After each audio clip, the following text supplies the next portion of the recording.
élevé est son nom, élevé est son nom, élevé est son nom, élevé est son nom, élevé est son nom, élevé est son nom. acclamé est son Est-ce nom. qu'on peut acclamer Jésus-Christ de Nazareth? Alléluia. Salue trois personnes et dis-leur, élevé est son nom. Dieu te fera du bien ce matin. Alléluia. Salue trois personnes et dis-leur. Il est élevé. Alléluia. Sa gloire est manifestée. Et ce matin, il te fera du bien, le Seigneur Jésus. Asseyez-vous dans sa présence glorieuse.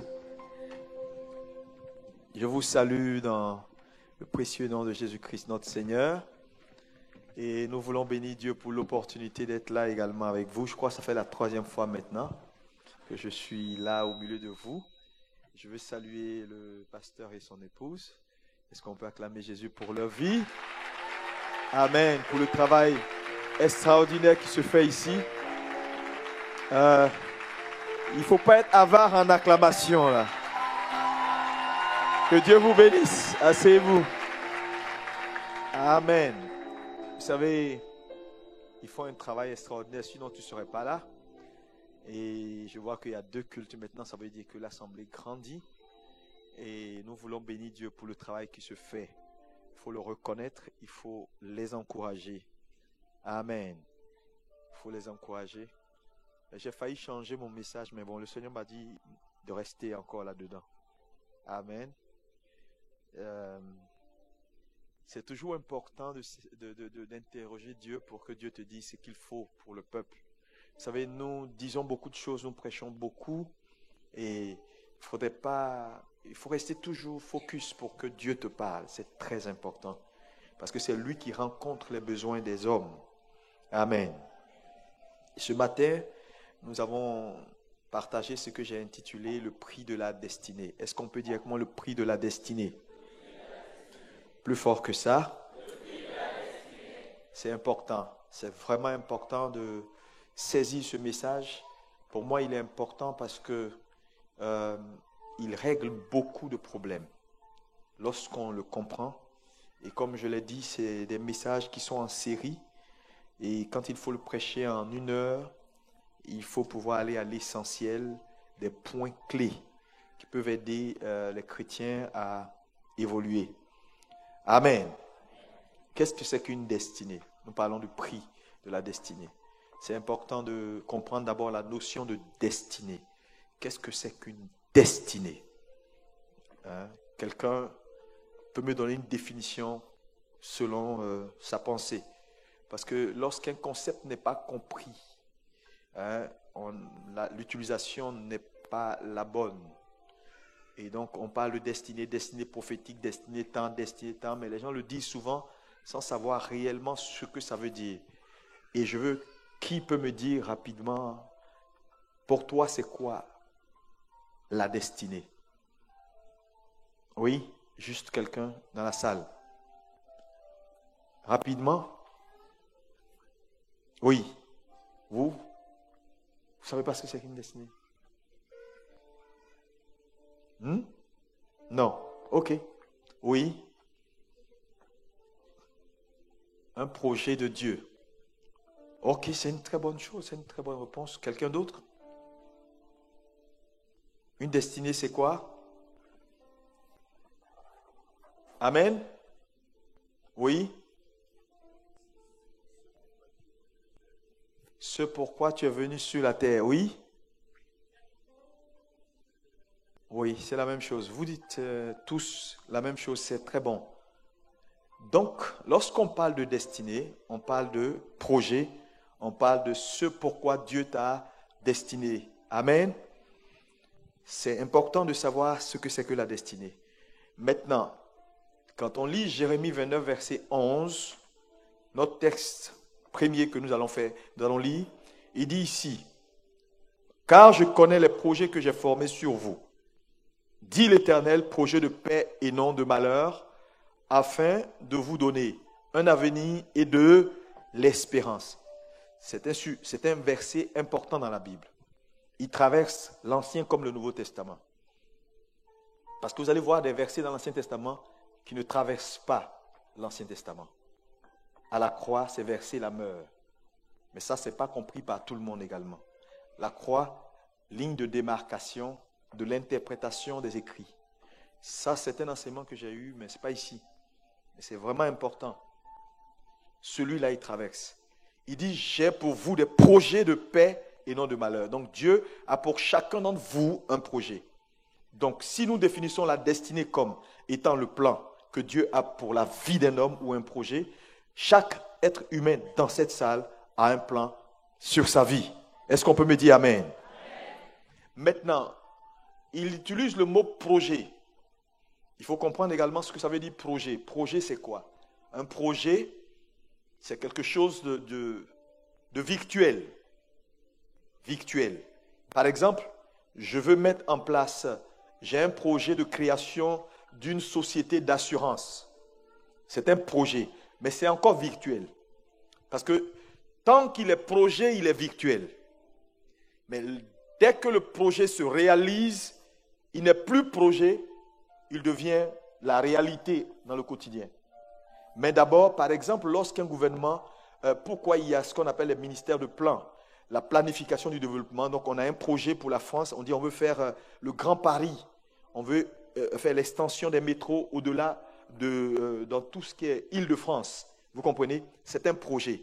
Il n'est pas encore réel parce que si je vais maintenant quelque part un peu loin dans l'Île-de-France, il n'y a pas de métro, mais c'est un projet. Mais un jour, le projet va devenir réalité. On pourra monter dans un métro, aller jusqu'à...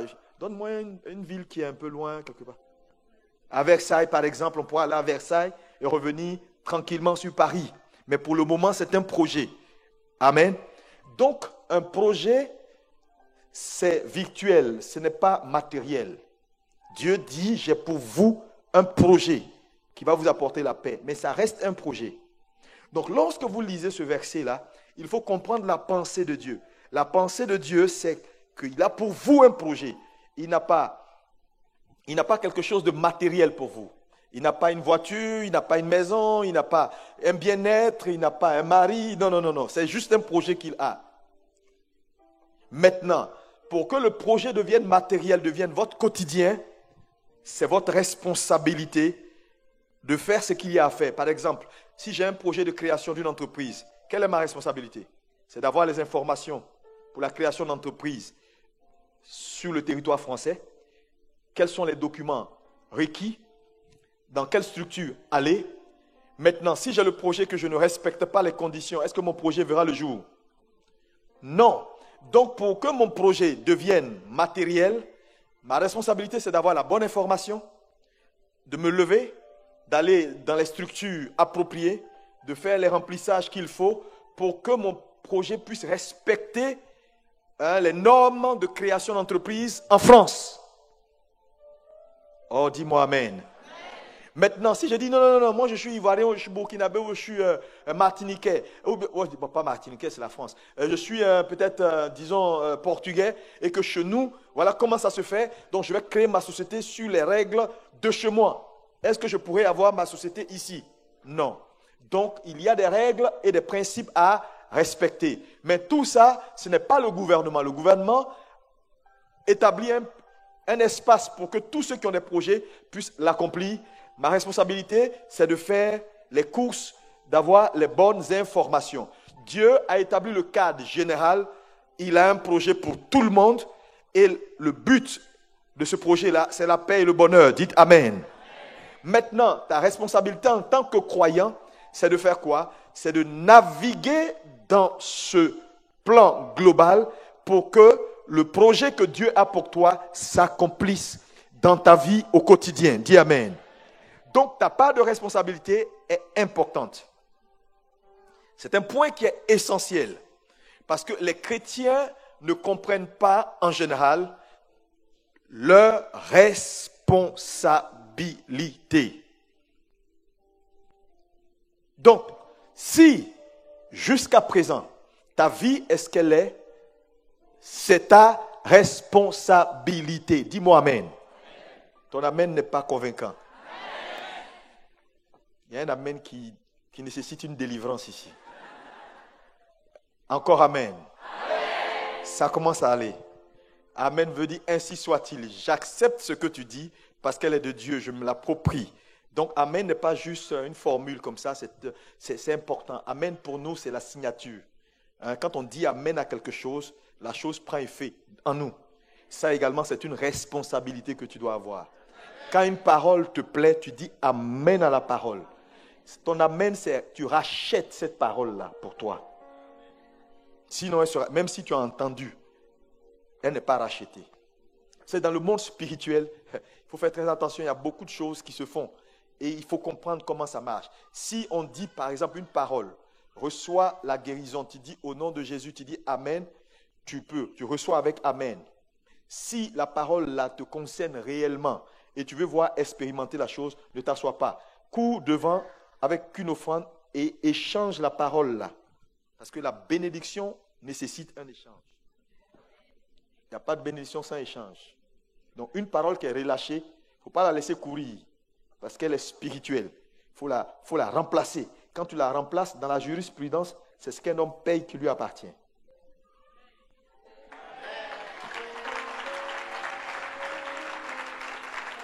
Est-ce qu'on peut me dire Amen? C'est pourquoi moi, je ne laisse jamais passer les bonnes paroles. Je vous assure. Je les prends toujours. Amen.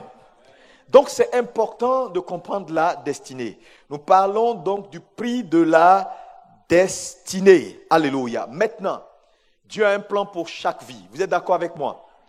Ok.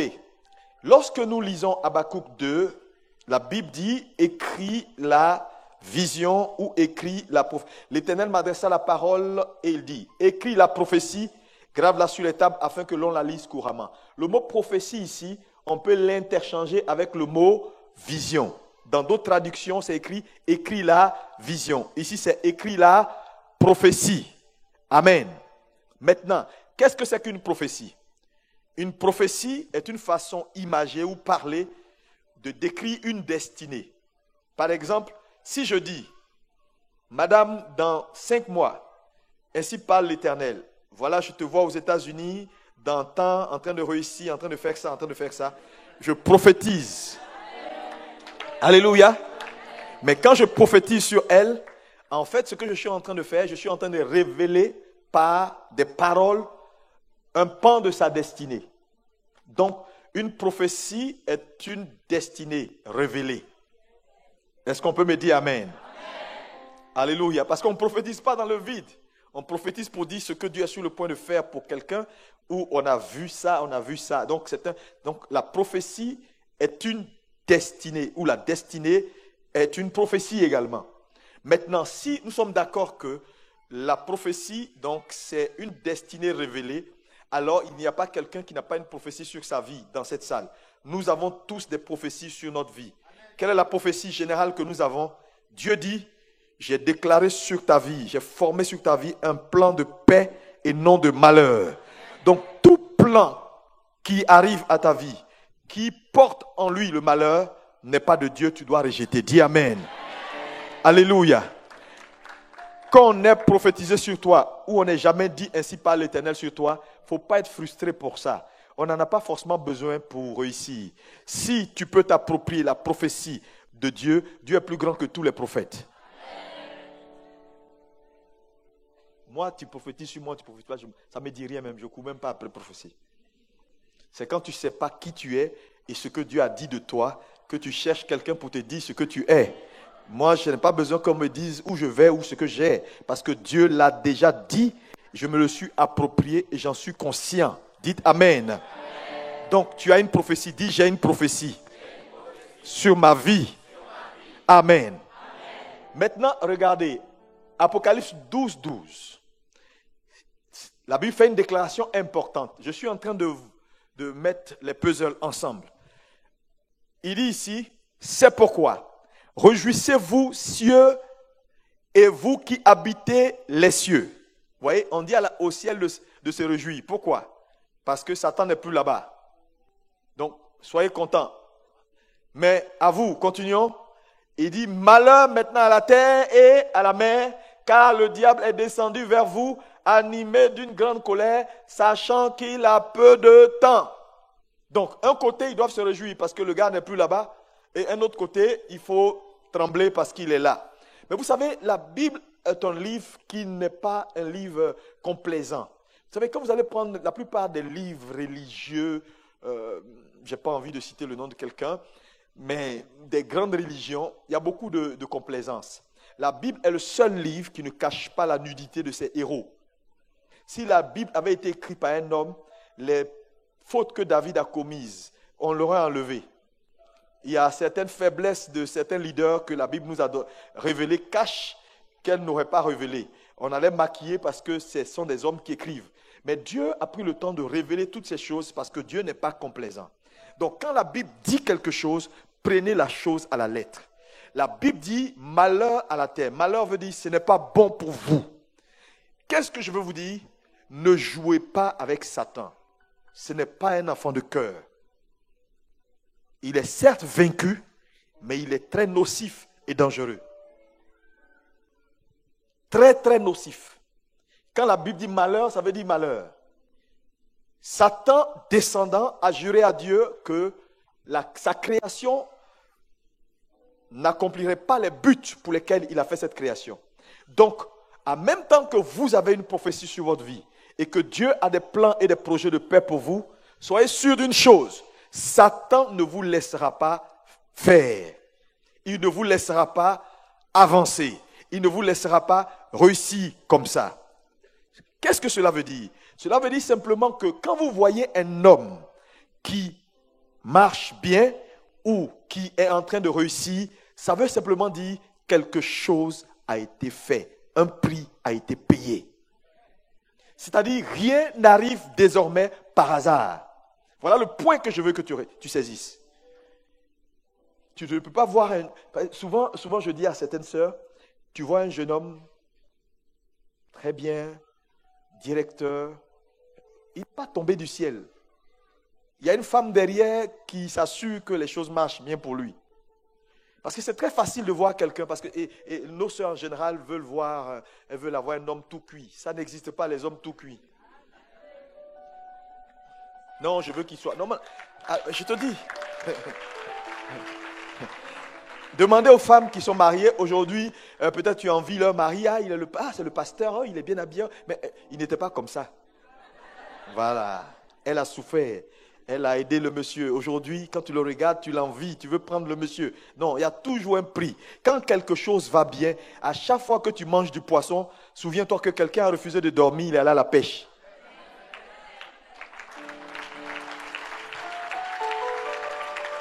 Le poisson n'a pas quitté l'eau pour se balader comme ça, pour aller se mettre dans un supermarché. Non, non, non.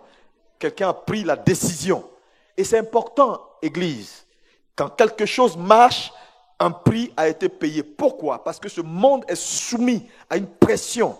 Satan a décidé que les plans de Dieu ne vont pas s'accomplir. Satan travaille contre toute destinée qui veut éclore.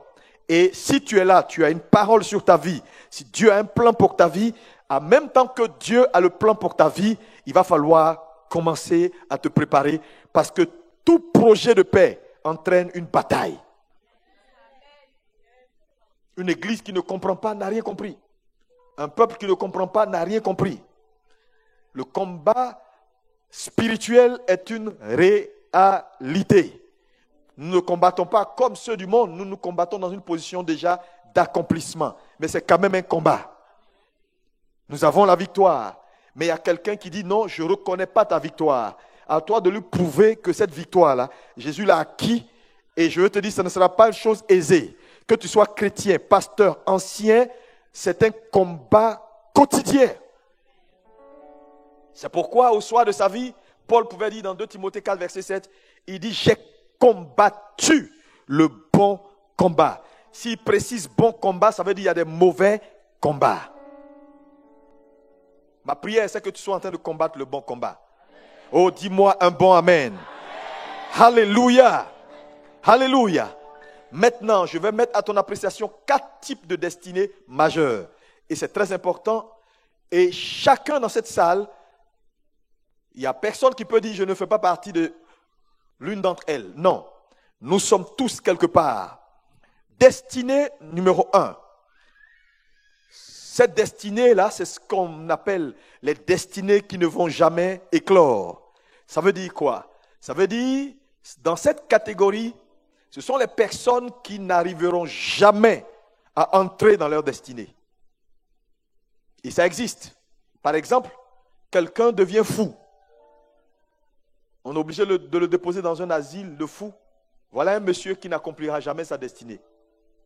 Mais ce n'est pas sa faute. Si Dieu n'intervient pas, c'est un homme qui va finir, il va mourir, il n'entrera jamais dans sa destinée.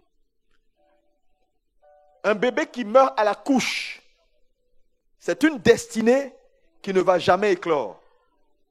Pas parce que Dieu n'a pas un dessein pour ce bébé. Non, il y a eu des situations, par exemple, la mère n'a pas fait ce qu'il fallait faire, ou les médecins n'ont pas été vigilants, et l'enfant est mort à la couche. Il faut sortir de votre pensée cette affaire de, oui, tout ce qui arrive, c'est Dieu. Non, tout ce qui arrive n'est pas Dieu. C'est pourquoi Jésus a dit, lorsque vous priez, dites que ta volonté soit faite sur terre, ici à Paris, comme c'est fait au ciel. Pourquoi? Au ciel, oui, c'est la volonté de Dieu, mais ici, sur terre, tout n'est pas la volonté de Dieu.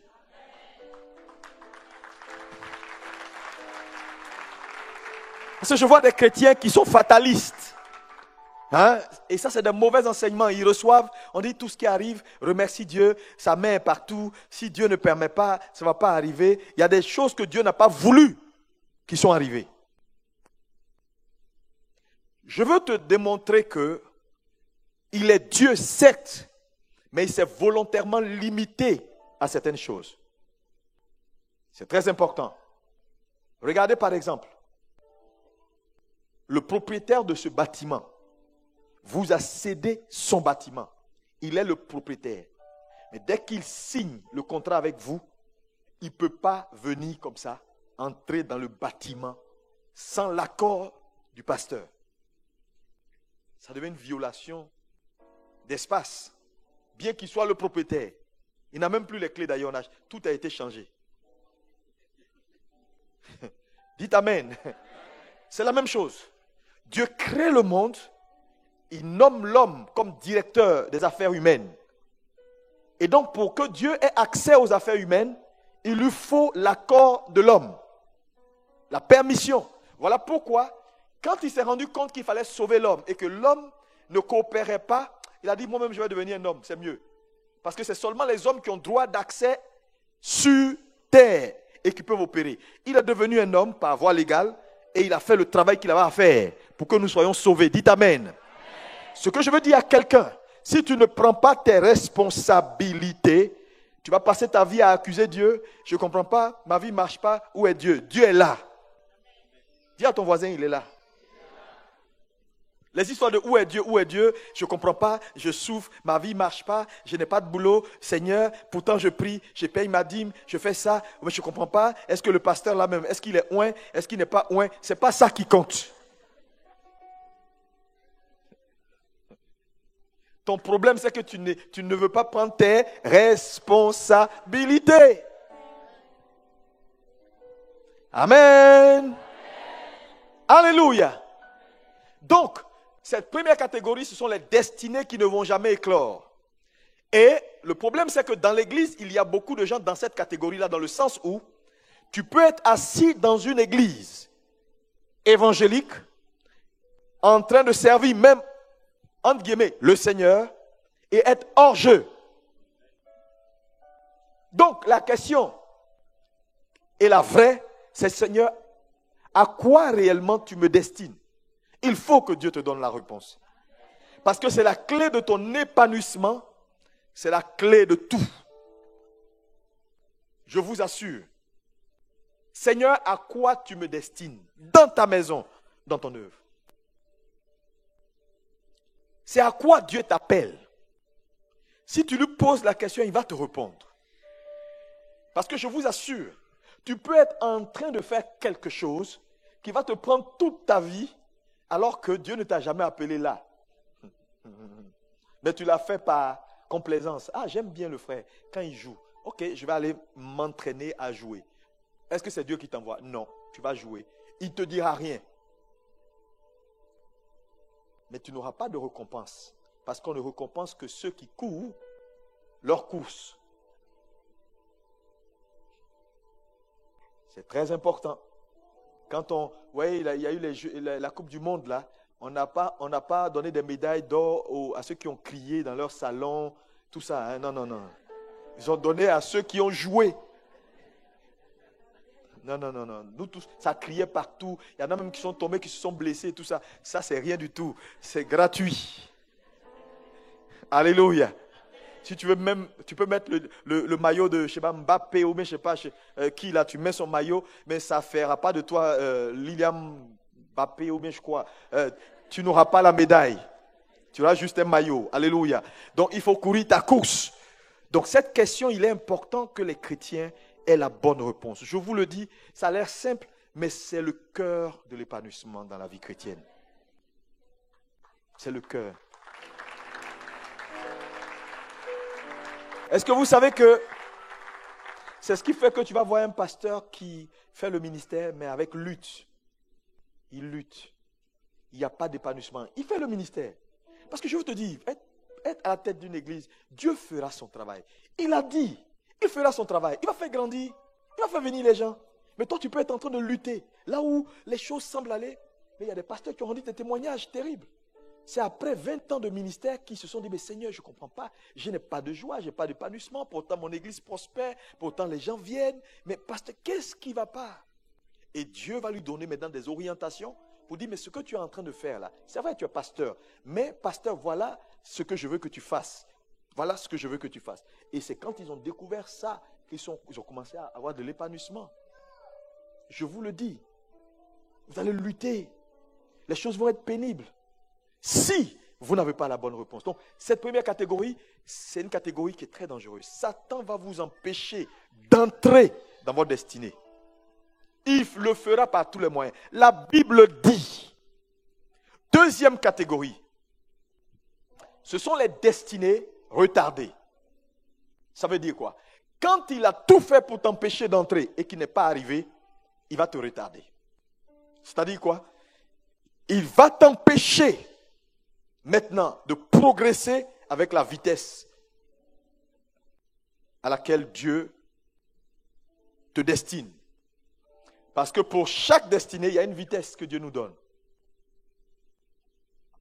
Parce que tu sais, tu n'as pas la vie pour toi. Tu vieillis, tu prends de l'âge, et à un moment donné, tu n'auras pas la force de faire ce que tu fais maintenant. Donc, si Dieu te donne 90 ans ou 100 ans à vivre, ces 100 ans-là, il faut les maximiser. Tu ne peux pas vivre comme si le monde t'attend. Non. Le problème, c'est quoi? C'est qu'à un moment donné, tu n'auras plus de force. Que tu le veuilles ou pas, que tu fasses du sport ou pas, tu es une jeune femme, que tu mettes rouge ici, blanc ici, jaune ici, vert ici, même les fonds de teint ne pourront plus te sauver.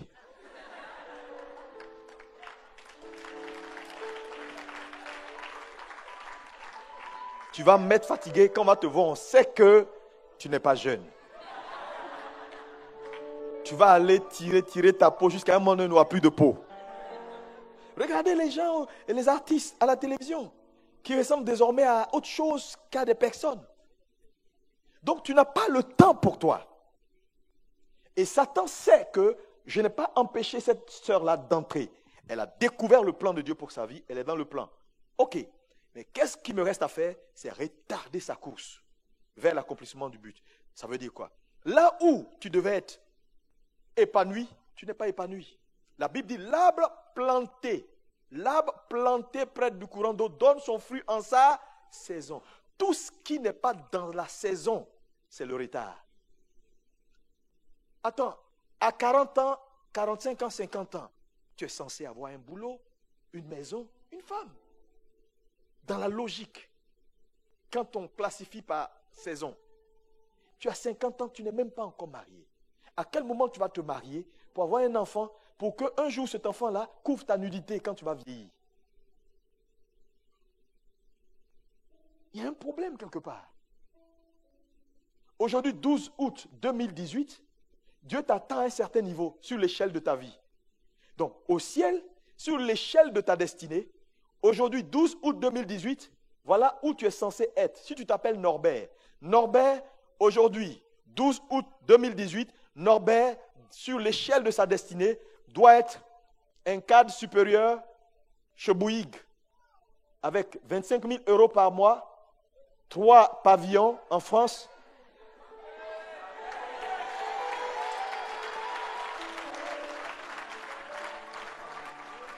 Ça, c'est le plan de Dieu. C'est son plan de paix pour toi. Maintenant, aujourd'hui, 12 août 2018, au lieu d'être à ce niveau, parce que pour Dieu, voilà le niveau où il t'attend aujourd'hui. Toi, tu es encore à 1 500 €, serveur dans une station d'essence. À la porte de Saint-Cloud.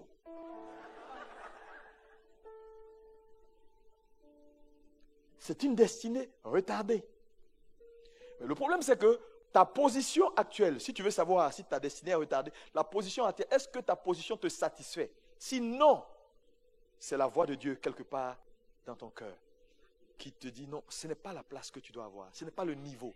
Ce n'est pas le niveau. Tu devais être mieux que ça. Je vous dis, l'Esprit de Dieu va toujours te convaincre que non, c'est vrai que les choses avancent, mais ce n'est pas encore ça.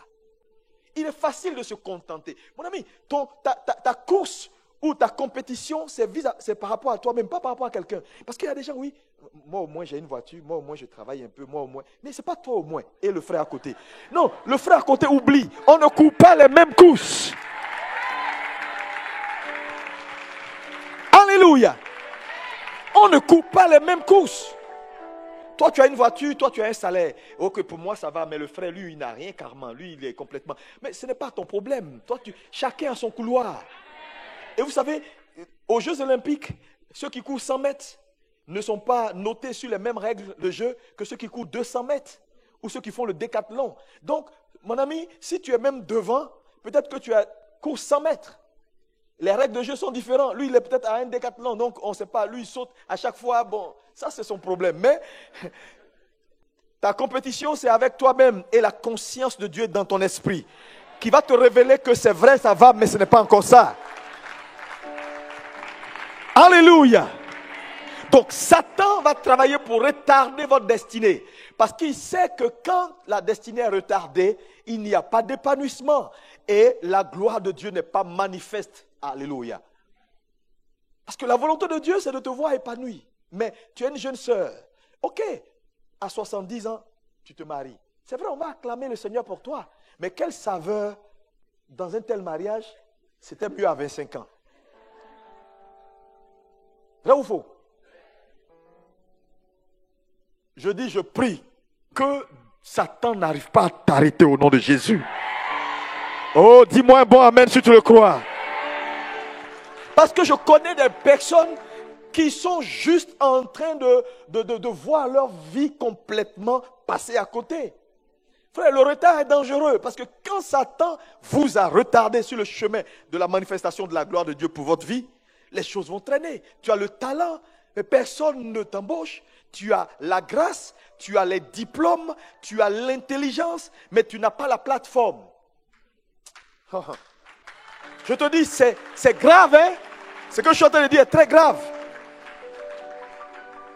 Il n'y a rien de plus frustrant quand tu vois des personnes qui n'ont même pas ta compétence. Oui, dans une sphère où toi, parce que personne ne te connaît, parce que tu n'as pas encore les connexions qu'il faut, parce que tu es retardé. C'est-à-dire, Satan fait en sorte que tout ce qui doit te booster ne vient pas. Tu es dans le plan de Dieu. Mais les choses n'avancent pas comme ça doit avancer. Dans la vie, il y a ce qu'on appelle les catalyseurs de la vie. Il faut prier Dieu toujours pour t'amener des hommes catalyseurs. Parce que sans catalyseur, tu vas perdre du temps. Tu vas perdre du temps. Et je suis venu dire à quelqu'un, je ne sais pas à quel niveau ta vie se situe. Au de rester là, vacances. Les gens, ceux qui vont en vacances, c'est ceux qui ont un peu. Quand tu n'as rien là, oublie ça. Vacances. Cherche à te réaliser. Quand tu auras là, tu vas faire bonnes vacances. Alléluia. Souvent, je dis à des... Mon ami, quand tu sais que c'est chaud, voilà, tu n'es pas dans les histoires de vacances ici, non. Les gars ont leur argent pour faire leurs vacances. Il n'y a pas de souci. Moi, là, pour le moment, je ne suis pas encore arrivé. Laissez-moi arriver, on va faire ça après ensemble. Alléluia. Gloire à Dieu. Je veux encourager quelqu'un ici. Est-ce que quelqu'un est béni? Quelqu'un est béni? Quelqu'un est béni? Alléluia. David a dit dans le psaume 90, il dit, donne-moi la satisfaction matinale. C'est important, la satisfaction matinale. 90, 14, tu peux le mettre si tu veux. C'est très important. Dieu doit vous apporter ce dont vous avez besoin maintenant. Après, ça peut être trop tard. Il dit, rassasie-moi, rassasie-nous chaque matin de ta bonté et nous serons toute notre vie dans la joie et l'allégresse. Le mot ici, dans la traduction littérale, rassasie-nous chaque matin de ta bonté là. C'est écrit, rassasie-nous tôt le matin de ta bonté. Pourquoi tôt le matin? Pourquoi il demande à ce que la grâce de Dieu vienne tôt le matin? Parce que je vous dis, si elle ne vient pas tôt le matin, ça va pas être bon pour vous. Vous savez pourquoi dans nos villages, ceux qui vont au champ sortent tôt le matin, ils dévancent l'aurore? Parce que dès que le soleil s'élève, le soleil ralentit votre productivité. Donc ils sortent tôt le matin pour profiter de l'environnement, de l'atmosphère qui est calme, qui est froid, pour qu'ils puissent donner le meilleur. Mais à partir de midi, on travaille moins. Ça veut dire quoi? Si la grâce de Dieu n'arrive pas à vous tôt, après ça devient inutile.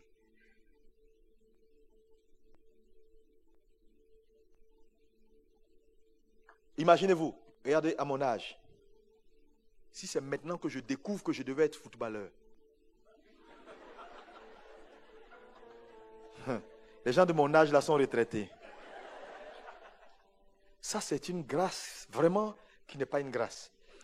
Ça veut dire, toute ma vie, je me suis mis à faire quelque chose qui n'était pas ce que je devais faire. Ma destinée a espié. Parce qu'une destinée retardée, elle finit par espier. C'est-à-dire, tu te retrouves, là maintenant je décide, je découvre, je veux être footballeur, est-ce que je peux? Non, mais même si je vais sur le terrain, ça va être chaud, hein, parce que les petits là, quand ils vont courir, moi je ne peux plus. Alléluia. Donc, ma prière c'est que Dieu, très vite, ouvre tes yeux. Il y a des femmes ici. Tu devais avoir, depuis que tu es à Paris là, tu devais avoir, quand tu vas souvent, tu te promènes à Paris, tu vois des magasins, Dieu te parle. Tu devais être, quand on parle de grandes commerçantes ici à Paris, magasins de nourriture africains, tu devais être numéro 1. Mais aujourd'hui, jusqu'aujourd'hui, c'est un jour je vais faire. Un jour je vais faire. Entends, ça pousse partout. Un jour je vais faire. Tu es en train de vieillir. Un jour je vais faire. Le temps de t'en rendre compte, tu es retraité. Je connais une dame comme ça, française. Elle a tout. Mais elle n'a jamais décollé. Elle s'est préparée. Ça dit que je ne sais pas s'il y a quelqu'un qui peut mieux organiser ces choses-là qu'elle.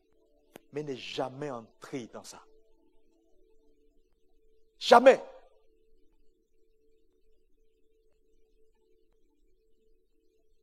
Satan est mauvais. Oh, c'est un mauvais diable, je vous assure. C'est pourquoi là, si tu es là ce matin, je veux que tu réfléchisses à ta vie. Cette vie ne va pas continuer à tourner en rond, à tourner en rond, à tourner en rond. Et tu es là, tu dis au Seigneur, Seigneur, tout le temps Seigneur, laissez Dieu tranquille. Il n'a rien à voir avec. La destinée d'un homme, ce sont les intentions de Dieu, plus ses choix.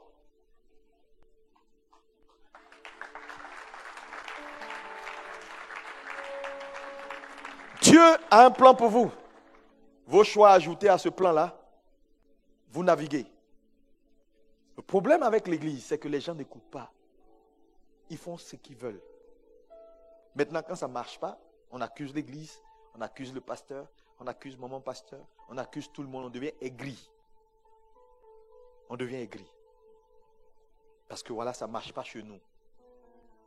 Ah, mais pourquoi le pasteur, il va en vacances, Il est obligé de cacher sa vie parce que il y a des gens, il va aller quelque part, on dit oui, mais comment il peut aller, je ne sais pas, comment il peut aller à Cancun, comment il peut aller, on ne comprend pas, ça fait beaucoup d'argent ça le billet. Il aurait pu, je vous dis, il aurait pu là.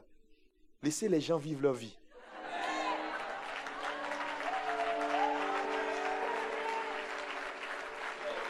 Alléluia. Laissez les gens. Si tu ne prends pas tes responsabilités, tu es en train d'échouer, il faut t'en prendre à toi-même au lieu de rester là pour accuser tout le monde. Non. Alléluia. C'est très important d'écouter ce que je vous dis ce matin. Décidez et Dieu sera avec vous. Dieu, il est pour tout le monde. La Bible dit ne fait exception de personne. Votre destinée est entre vos mains.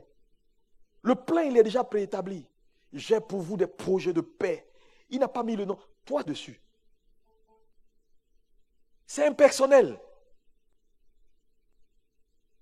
Un pasteur n'a pas plus de grâce qu'un fidèle. Oui, je vous dis, le pasteur n'a pas plus de grâce que le fidèle. Dieu, il est pour tout le monde. Chacun fait sa part. Troisième catégorie de destinée. Ce sont les destinées qui s'arrêtent de façon soudaine. Ça veut dire, la personne découvre sa destinée, entre dans la destinée, prospère dans sa destinée, et au sommet de sa gloire, Satan l'arrête. Pourquoi? Parce que très souvent, au sommet de la gloire, on est vulnérable. Faites très attention quand vous êtes dans la gloire. Parce que la vulnérabilité et la gloire et le succès vont ensemble.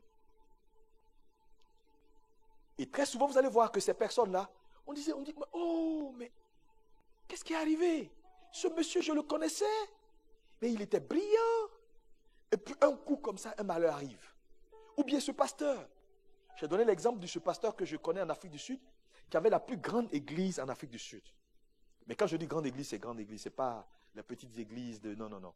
Une église soutenue, où tous les grands prédicateurs américains venaient. Mais une église immense, avec autant de potentialité. Au sommet de sa gloire, quand tout le monde parlait de lui. Et il avait le succès. Sa femme l'a lâché. Elle est allée avec son chauffeur. Elle allait marier le chauffeur. Il était allé en mission aux États-Unis. Et de là-bas, il apprend que sa femme a décidé de se marier avec son chauffeur. Et elle a commencé maintenant à poster des choses contre lui. Le ministère du sommet est descendu. En une semaine, l'église s'est dispersée. Satan l'a laissé. Il a trouvé le chemin. Il est entré dans la destinée. Il a prospéré dans sa destinée. Au sommet de la gloire. Satan a guetté une faille. C'est pourquoi priez pour vos leaders.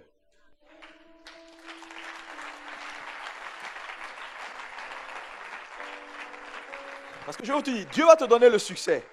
Dieu va te donner la bénédiction. Mais à un moment donné, quand tu vas monter, je vous ai dit, Satan n'est jamais loin.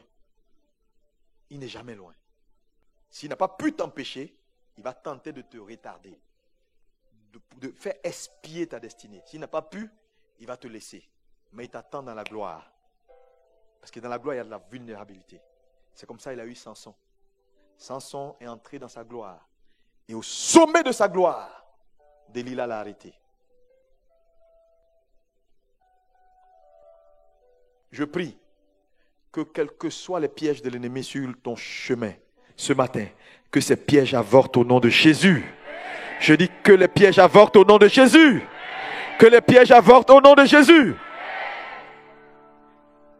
Quatrième type de destinée. C'est les destinées qui s'accomplissent. 2 Timothée 4, verset 7, il dit, j'ai combattu le bon combat. J'ai gardé la foi. J'ai achevé la course. J'ai achevé. Que ces phrases-là soient tes phrases au soir de ta vie. J'ai achevé. Frère, c'est un parcours. C'est un parcours difficile.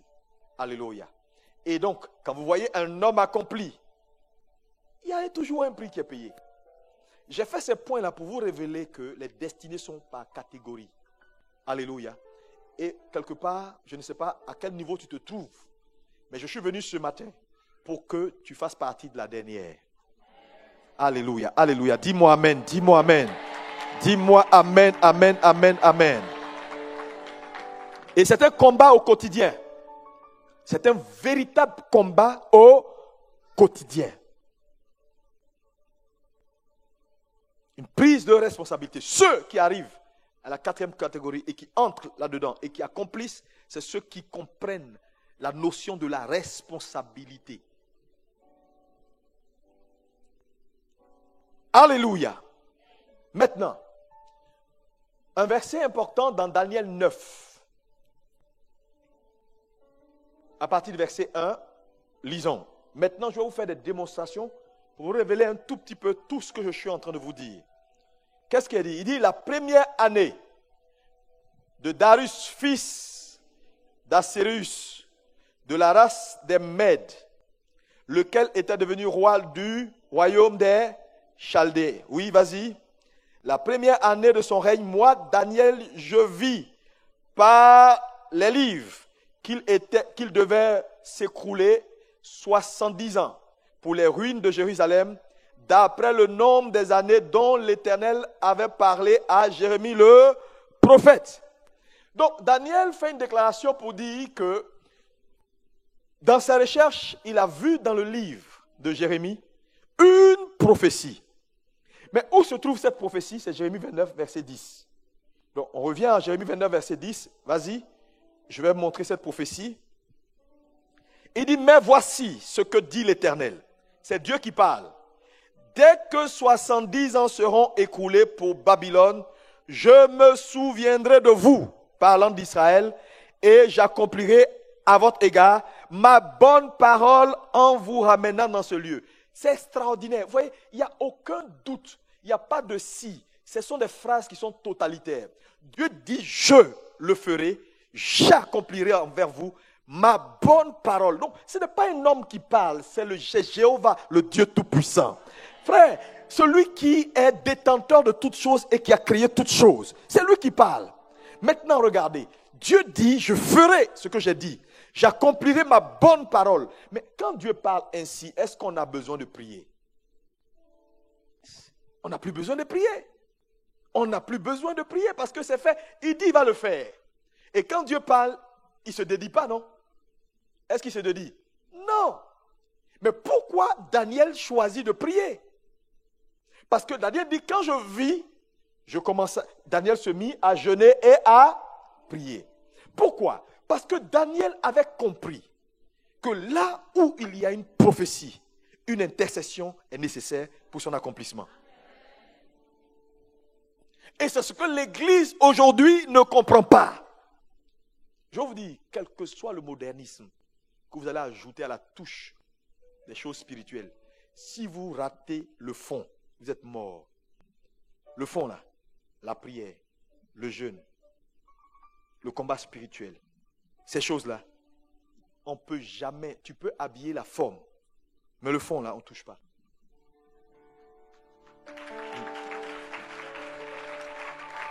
C'est-à-dire, l'église de la fin des temps ne sera pas une église où, non, on vient, on parle, on dit non, pas trop de prière, non, quand on prie, non, parlons doucement, on ne gêne pas le voisin. Mon ami, si tu ne veux pas que je te gêne, il faut quitter là. Chacun a ses problèmes. Si ça va chez toi, là, laisse-moi tranquille. Je vais prier même comme ça. Alléluia. Parce que, ouais, il y a des gens, tu pries, ils te regardent, mais pourquoi il fait tant de bruit, mais oh Seigneur, Dieu c'est dans le cœur. Dieu c'est dans le cœur, oui. Mais Dieu nous a donné également l'expression. La Bible dit Jésus a gémi jusqu'à ce que ses veines éclatent. Les scientifiques ont démontré que c'est possible. C'est-à-dire que tu es stressé, tu pries jusqu'à ce que tes veines éclatent et que, au lieu que ce soit la sueur qui sort, c'est le sang qui sort dans tes pores. Jésus l'a fait. Pourquoi? Pour juste passer la croix. Maintenant, je te pose une question. Si lui qui n'a jamais péché a eu autant besoin de prier pour s'en sortir, et toi, le pécheur?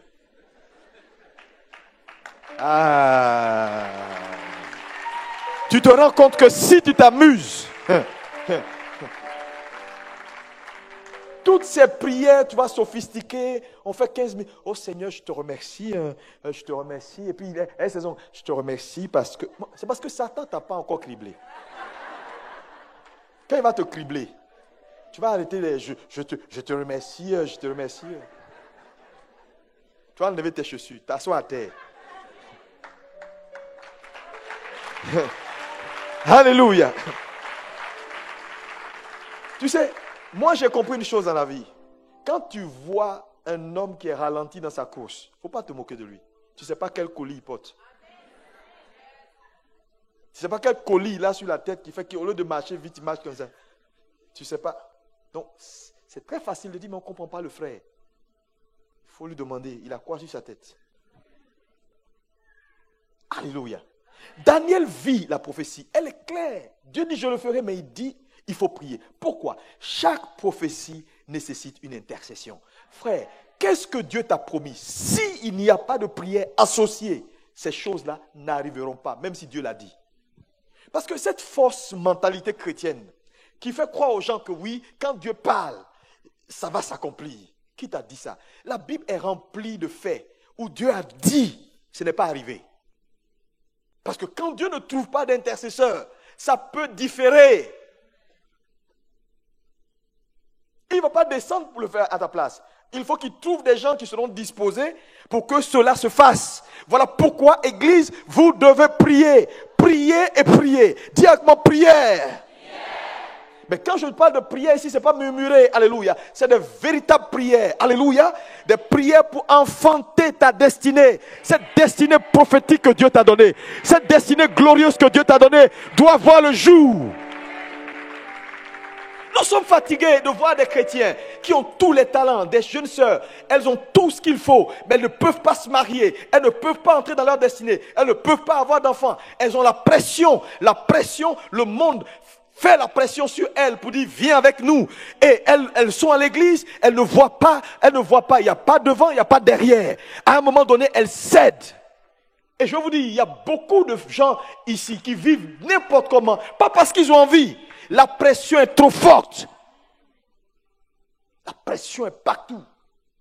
Les parents te regardent. Mais quand est-ce que tu vas nous faire notre petit fils? Et tu dis non, je suis chrétienne. Ça sonne mal. Mais attrape-toi un copain, fais un enfant. Non, nous, on ne peut pas le faire, nous. Nous, on est obligé d'attendre le mariage. Mais les hommes de l'église ne veulent pas se décider.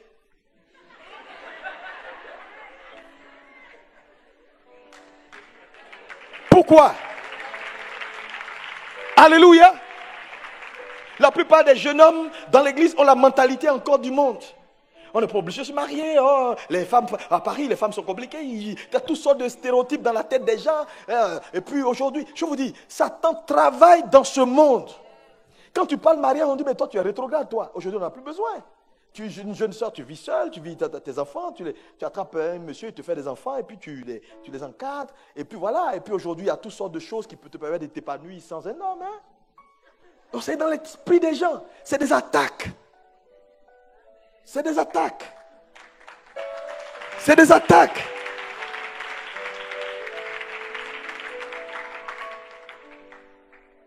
Est-ce que quelqu'un peut me dire amen?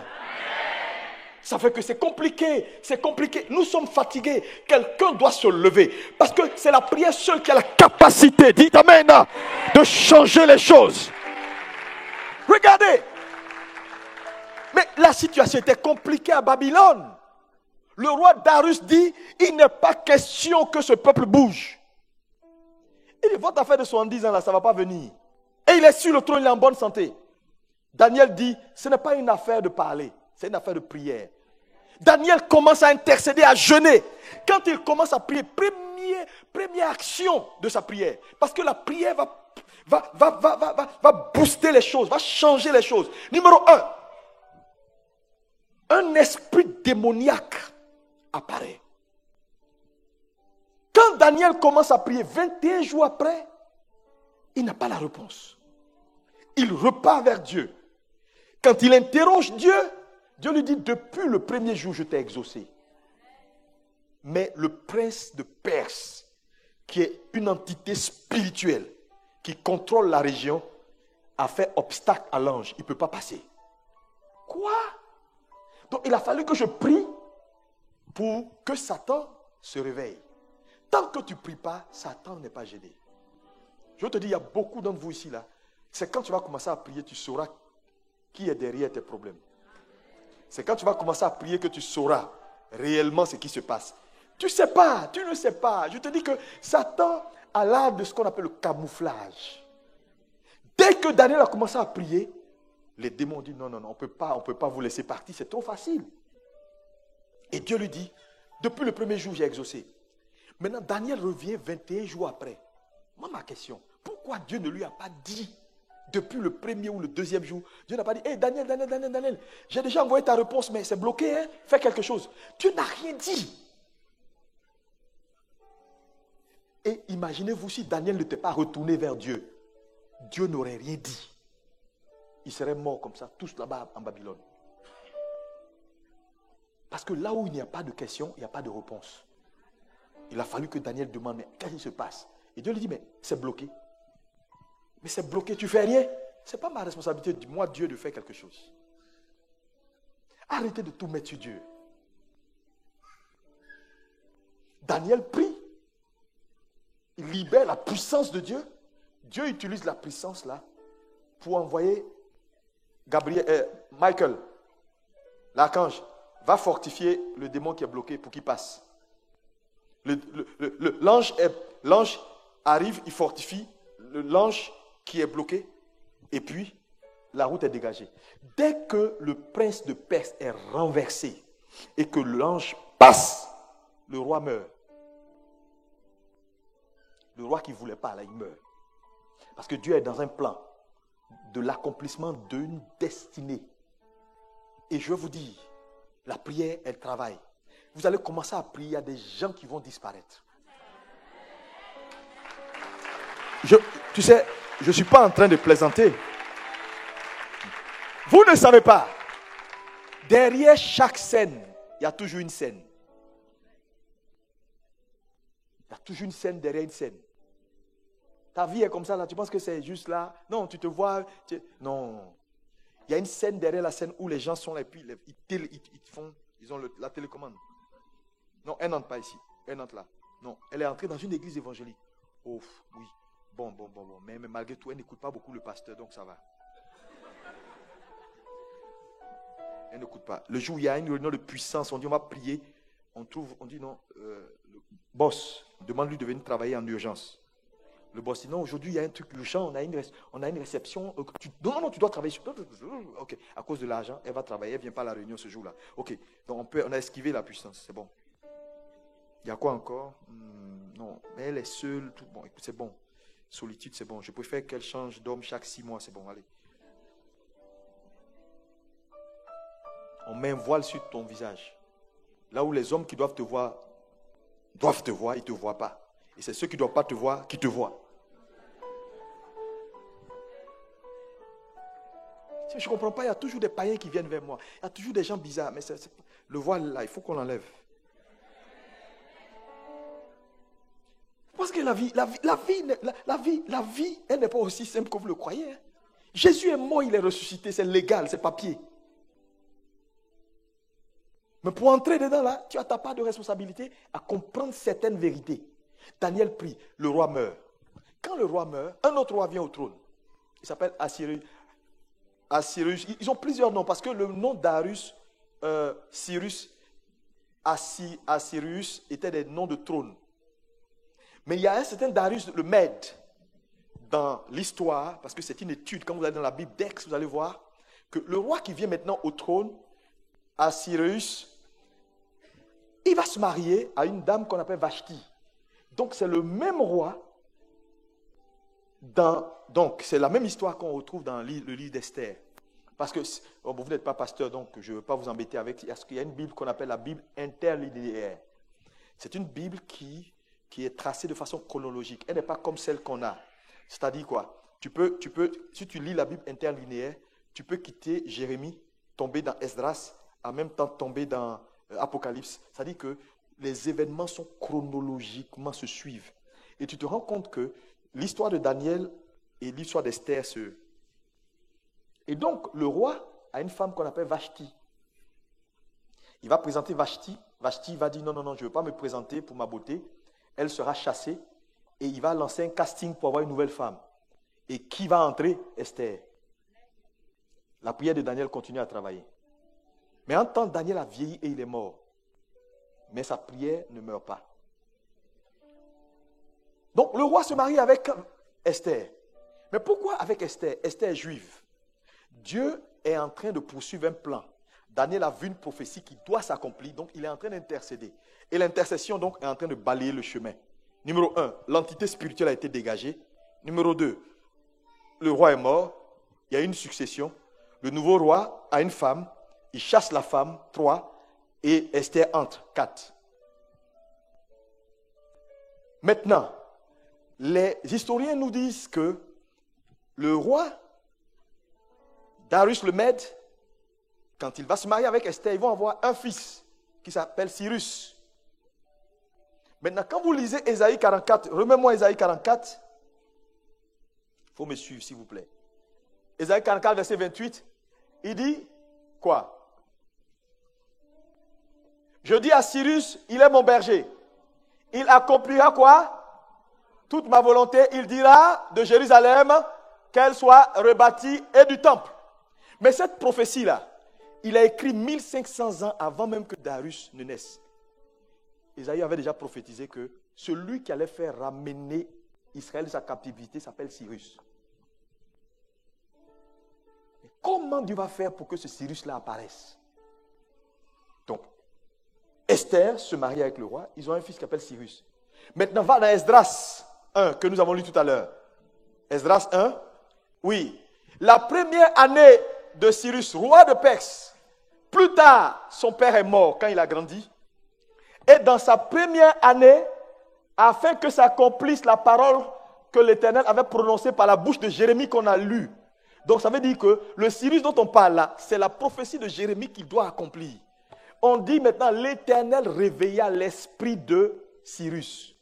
Comment il a réveillé l'esprit de Cyrus? Cyrus a une maman juive. Donc lisant le livre, il va voir son nom. Ésaïe 44, et il voit Cyrus. Et l'Éternel va réveiller son esprit pour dire, cette prophétie-là, ça a été écrit il y a 1500 ans, mais il s'agit de toi. La prière de Daniel continue de marcher. Cyrus, donc, dans la première année de son règne, dès qu'il devient roi, il ordonne maintenant qu'Israël retourne de sa captivité. La prophétie est accomplie. Mais pour arriver là, il a fallu prier. Et non seulement il a prié, il a jeûné, mais regardez tout ce que la prière a dû faire pour qu'on arrive à là. Donc imaginez-vous s'il n'y avait pas eu de prière. Le peuple serait resté en captivité. Quand vous priez, il y a beaucoup de choses qui sont orchestrées dans le monde spirituel. Vous ne savez pas, il y a des gens qui vont enlever, il y a des présidents qui vont changer, que Dieu va enlever. Juste pour que votre position que vous cherchez, là où il vous envoie, frère, pour qu'une destinée s'accomplisse. Si Dieu ouvre vos yeux pour voir la scène derrière la scène, vous allez crier. Vous allez crier. Parce que chaque jour, il y a tellement de choses qui sont orchestrées par Satan pour que ce que Dieu a à faire avec toi ne s'accomplisse pas. Parce que chaque vie qui est retardée, qui est bloquée, c'est un pan du plan global de Dieu qui est arrêté. Tu sais, si tu ne réussis pas, Dieu ne gagne pas. Et Satan le sait. C'est pourquoi toutes les destinées sont utiles et importantes.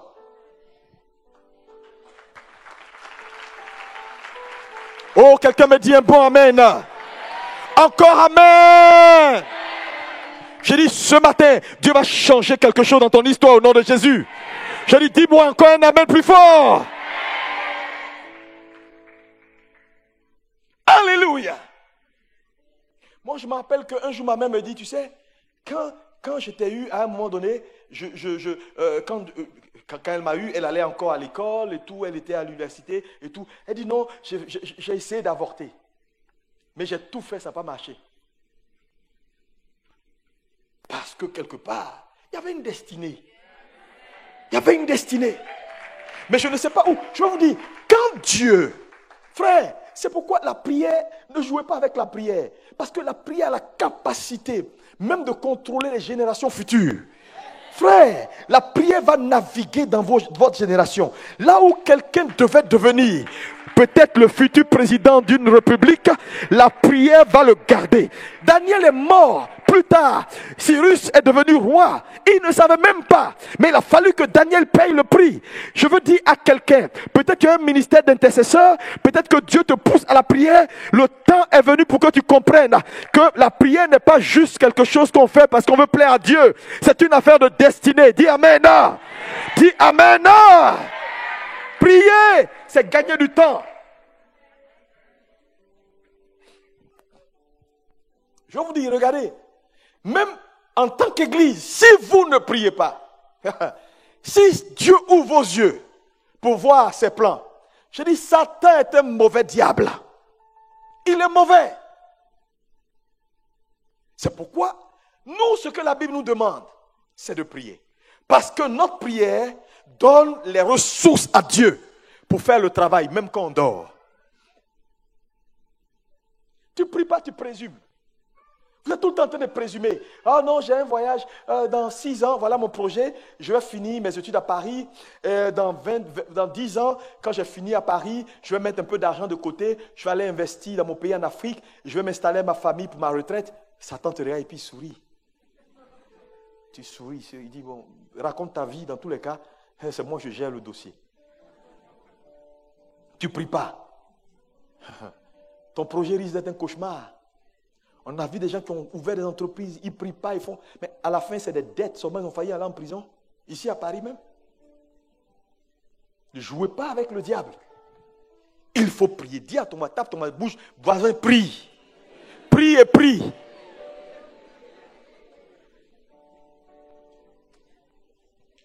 Alléluia.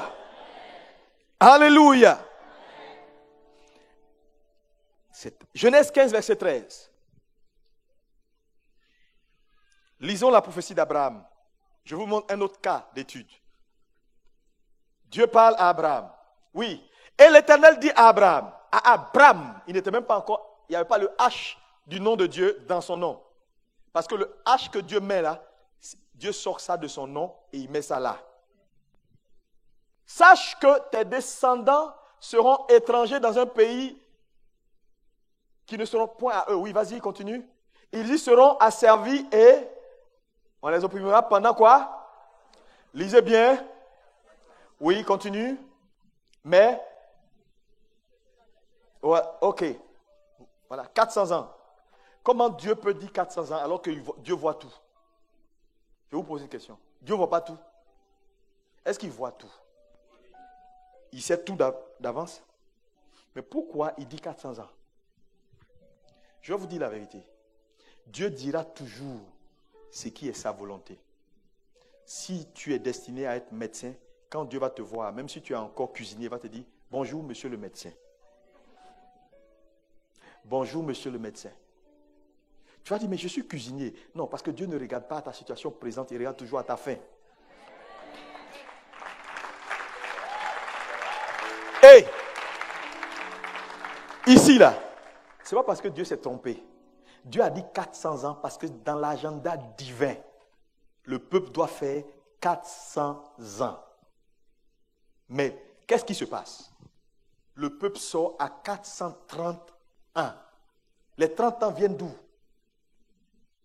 Dieu ne reconnaît pas ça. Ça, c'est votre extra à vous. Je te dis, connaissez Dieu. Hein? Mais le problème, c'est que quand Dieu donne cette prophétie qu'on vient de lire à Abraham, Abraham ne prie pas. Il n'y a aucun verset biblique qui nous montre qu'Abraham a prié, comme Daniel l'a fait. Et donc le peuple est allé en captivité, ils ont fait 430 ans. Donc Dieu se rend compte que si je ne fais rien, ce peuple va mourir là-bas. Ils auraient pu faire 1000 ans. Donc Dieu va prendre une décision importante. N'oubliez pas que Moïse est certes hébreu, mais il est égyptien par sa vie. puisqu'il est allé bébé. Donc, il a tout reçu de l'Égypte. Donc, il n'avait rien d'un hébreu. Et Dieu regarde. Il n'y a pas d'intercesseur. Le temps passe. On fait quoi? Et il va retrouver Moïse. Et il éveille la pensée de Moïse. Et Moïse tue un Égyptien qui frappait un hébreu. C'était pour créer l'incident. Pourquoi il voulait créer l'incident? Il voulait faire sortir Moïse. Quand Moïse sort d'Égypte à 390 ans d'esclavage. Moïse sort. Il leur reste à peu près 10 ans pour que la prophétie arrive. Mais Dieu, comme il ne trouve personne, en express, il fait sortir Moïse. Mais quand il fait sortir Moïse, ce n'est pas parce qu'il avait envie de faire sortir Moïse, non. C'est parce qu'il voulait vider Moïse et remplir Moïse. Donc il conduit Moïse où? Chez Jéthro. Mais ce Jéthro-là, c'est qui? Abraham a eu plusieurs fils, dont Isaac, qui était l'enfant de la promesse, Ishmaël, et puis les enfants de Kétoura. Et parmi les enfants de Kétoura, il y avait les Madianites. Madian, c'est des fils d'Abraham. Mais Dieu a demandé à ce qu'Abraham chasse tout le monde et laisse Isaac, parce qu'il est le fils de la promesse. Donc Moïse est de la lignée d'Isaac. Maintenant, on les a chassés. Maintenant, plus tard, après les 390 ans d'esclavage, tous les fils d'Abraham ont oublié le Dieu d'Israël. Les enfants d'Ishmaël sont devenus des Arabes. Les fils d'Isaac sont devenus des esclaves en Égypte. Ils ont oublié Jéhovah. La preuve, c'est que quand Moïse arrive au buisson et que Dieu lui demande, tu vas retourner vers tes frères, il dit, c'est qui? Dis-leur que le Dieu. Il dit, non, si je vais là, ils ne connaissent pas ce Dieu-là. Et s'ils me posent la question, je dis quoi? Parce que le peuple avait oublié le Dieu d'Abraham. Donc Dieu fait sortir Moïse et il envoie Moïse vers un fils d'Abraham qu'on appelle Madian. Et en son temps, sur toute la surface de la planète, il n'y avait qu'à Madian que le culte de Jéhovah était encore fait. Parce que Jéthro était le seul sacrificateur sur toute la surface de la planète qui adorait encore Jéhovah. Donc il conduit Moïse chez Jéthro. Moïse va vider Jéthro. Jéthro va vider Moïse de la culture égyptienne et remplir Moïse, former Moïse à l'intercession. Parce que quand une prophétie doit s'accomplir, elle nécessite une intercession. Et donc Moïse est formé. Et la formation pour que Moïse soit apte met 40 ans. Donc 40 ans après, il vient sortir le peuple. On est à combien d'années? 430 ans. Donc les 430 ans sont liés au fait que Dieu n'a pas trouvé d'intercesseur au moment où il en avait le plus besoin.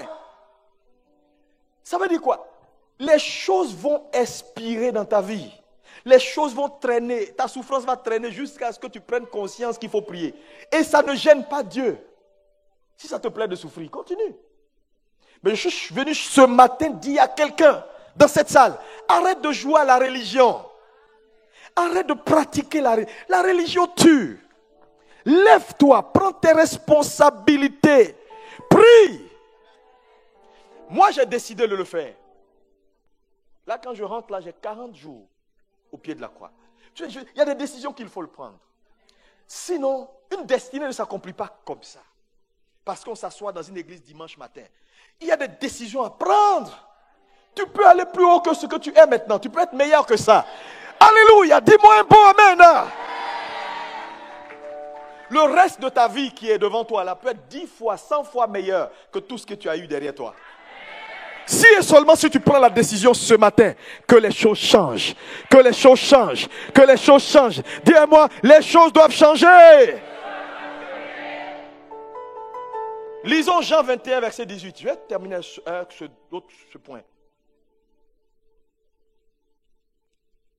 Jean 21, verset 18. Oui. En vérité, je le dis. Quand tu étais jeune, tu te fais quoi? Tu te saignais toi-même et tu allais où tu... Oui, vas-y. Mais quand tu seras vieux, tu faisais quoi? Tu étendras tes mains et un autre te scindra et t'amènera où tu ne voudras pas. Oui, continue.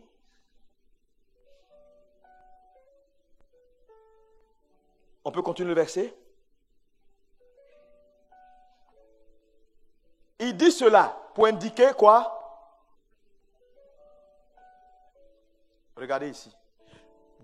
La Bible dit ici que Jésus fait une prophétie pour dire, Pierre, tu vas vieillir dans ta vie. Tu vas mourir vieux. Parce que c'est ce qui glorifie Dieu. Mais plus tard, quand Jésus a dit ça, regardez comment Satan a failli arrêter les choses. Acte 12, versets 1 à 5. Lisez tous à haute voix. Oui, on lit.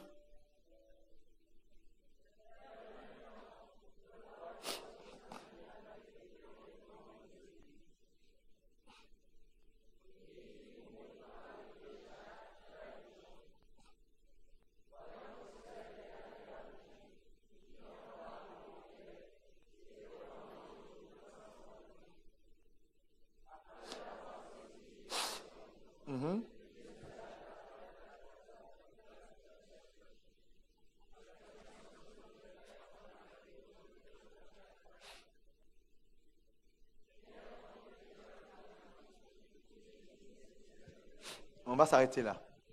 Regardez. Il a déjà tué Jacques. L'église n'avait pas prié. Quand il a vu que c'était agréable, il a arrêté Pierre. Il s'apprêtait à le faire tuer. Et l'église s'est rendue compte que là, quand on a arrêté Jacques, on n'a pas prié, ils l'ont tué. Pour Pierre, là, on ne va pas se laisser faire. On va intercéder. Quand l'église s'est mise à intercéder, l'ange est descendu le soir pour briser la prison et faire sortir Pierre. Mais n'oubliez pas que Jésus avait prophétisé dans Jean que Pierre, tu vas mourir vieux. Satan voulait qu'il meure jeune. Il a fallu la prière.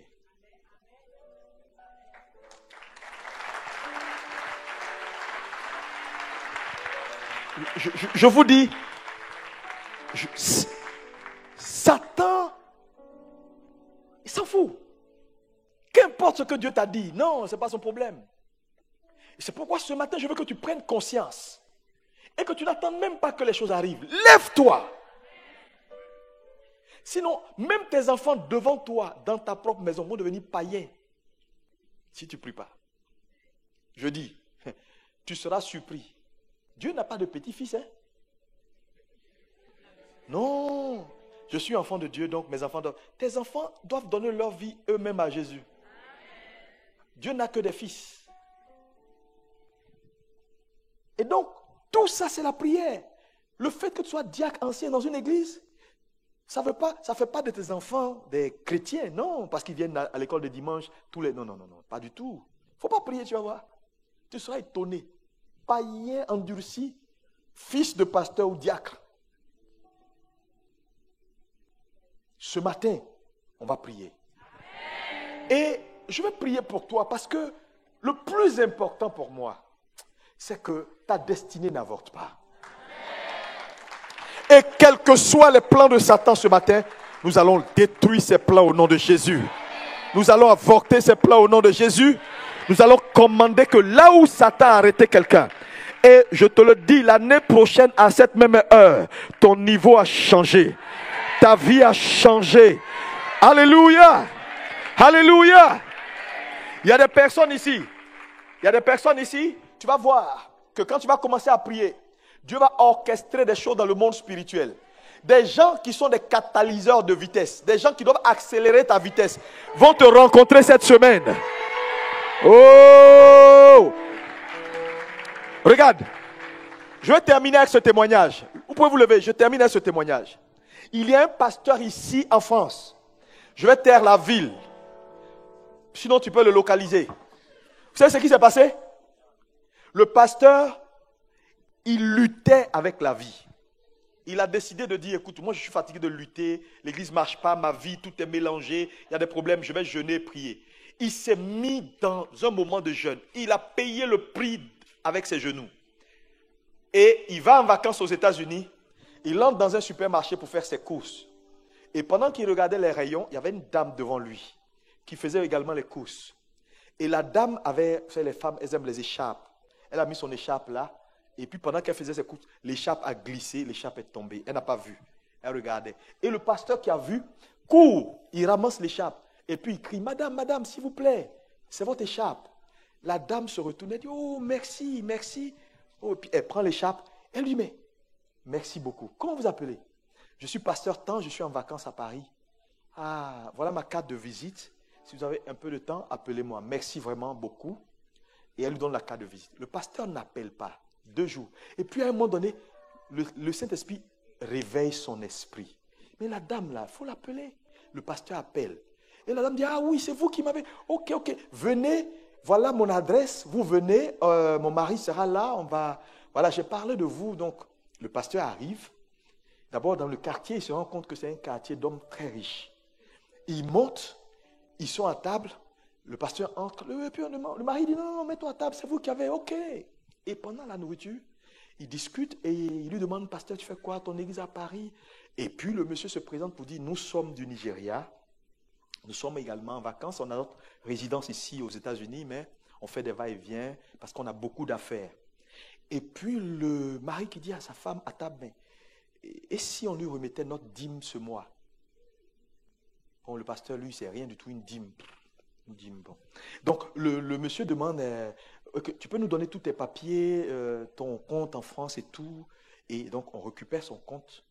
Et puis, lui, il revient en France. Et puis, il est dans son église en train de lutter. Et un jour, à la maison, le directeur général de la banque, de sa banque ici en France, une grosse banque, vient, bonjour, je suis venu vous voir. Donc, il est d'abord surpris parce que comment c'est le directeur général de la banque qui vient me voir? On dit non, on a reçu un virement de près de 15 millions d'euros. 15 millions d'euros.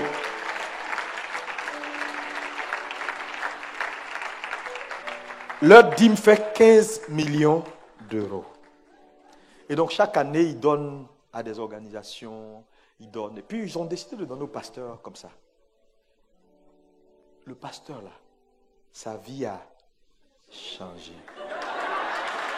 Donc il y a des changements, il ne faut pas dire fort. Tu dis changer.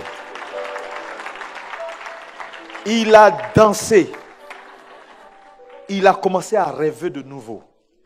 Il a appelé un ami pasteur que je connais là pour venir, pour dire ma vie a changé. Voilà, 15 millions d'euros. Une seule rencontre. Parce qu'il a décidé de dire, je suis fatigué, il faut que je paye le prix. Une rencontre. Dieu va orchestrer une seule rencontre dans ta vie. J'ai dit une seule rencontre.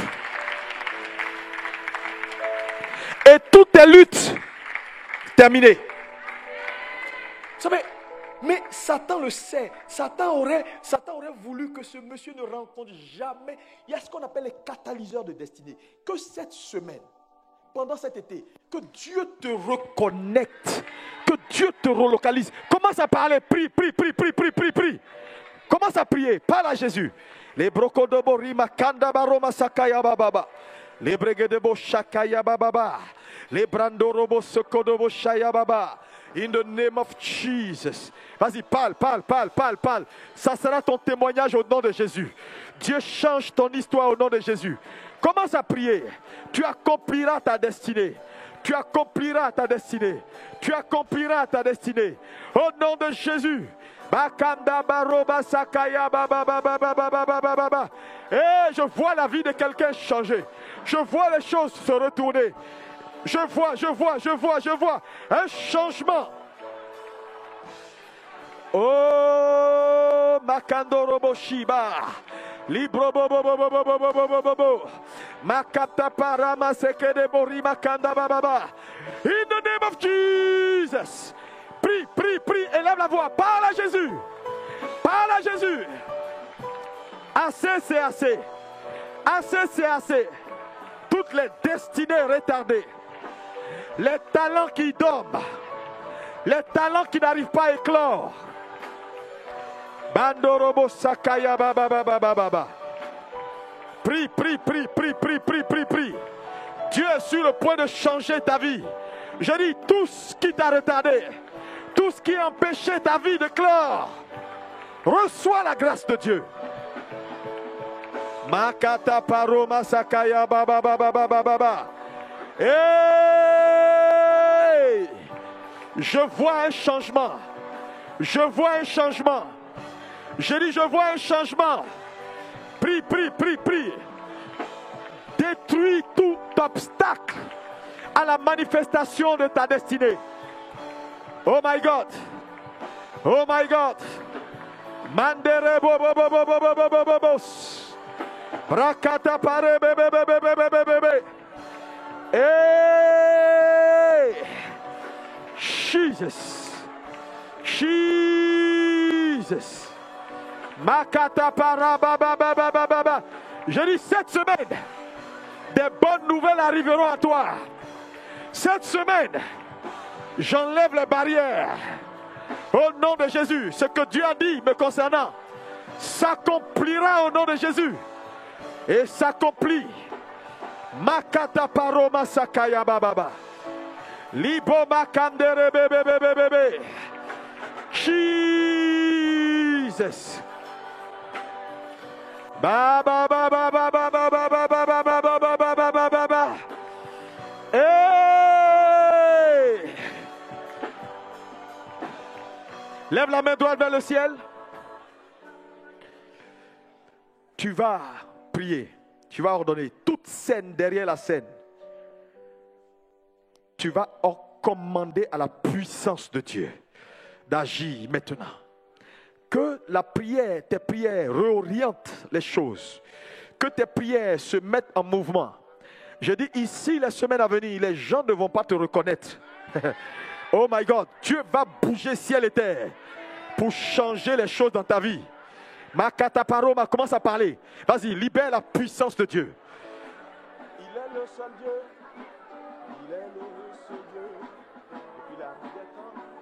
Pakata Paroma Sakara Babaramasa. Vas-y, vas-y, élève la voix. Élève la voix. Parle à Jésus. Mandorobo Shika Baba Baba Baba Baba. Il s'agit de ta destinée. Ouvre la bouche. Oh Dieu, let your power fall. Que la puissance de Dieu se mette en manifestation. Je vois les vies transformées. Je vois les vies changer. Je vois les vies changer. Je vois les vies changer. Assis sur le trône, tu es le Seigneur.